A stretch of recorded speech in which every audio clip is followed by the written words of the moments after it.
Good afternoon. 6 years ago, I hosted 44 radio shows over the holidays to comfort people around grief.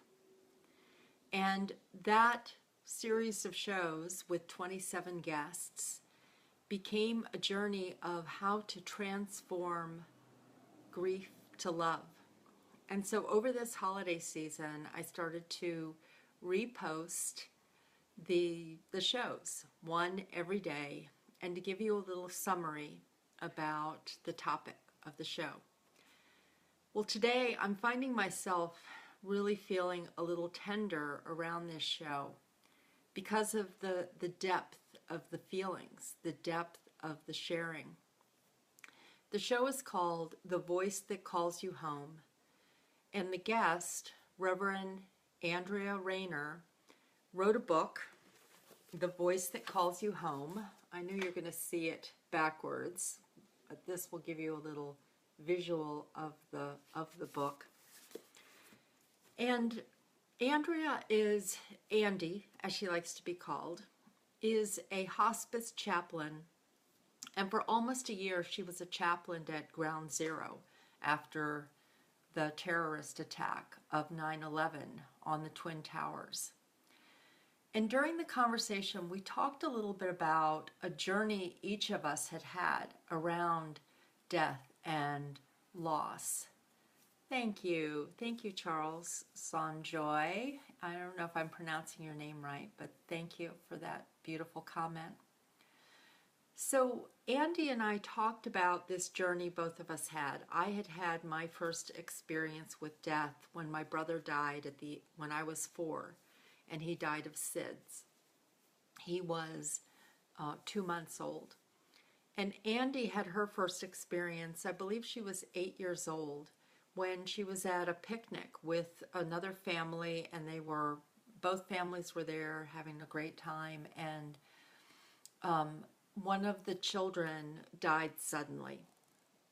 And we talked about our experiences with feeling grief, having those experiences, and also about how to support other people in holding a space for someone who is grieving. I know that I feel tender also because in the radio show, what I felt so much was an opportunity that we have to touch our deep place of humanity with each other. When there is a loss, even the trauma of living in uncertain times, the way we have been living, that it connects us to a part of ourselves that we might not have expressed during times of joy. But when you touch that deep place of connection, and out of it rises joy and compassion and kindness, it changes the way that we can interact with people on a day-to-day basis. So I'm not going to talk a whole lot today. I just wanted to share that. I'm sure you can feel my tenderness in this sharing today. I really encourage you to listen to the show. I will be posting the link to the radio show, and also to go to Andy's website, and I'll post that link also, and it is revandrearaynor.com.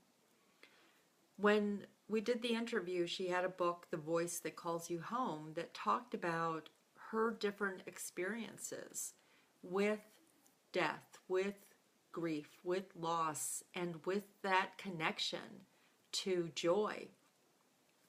But since then, she has 2 other books on her website, Incognito and The Choice. The one that I want to highlight in this moment, and you can take a look at all of the books on her website, The Choice is a very short story that you can download from Amazon on Kindle.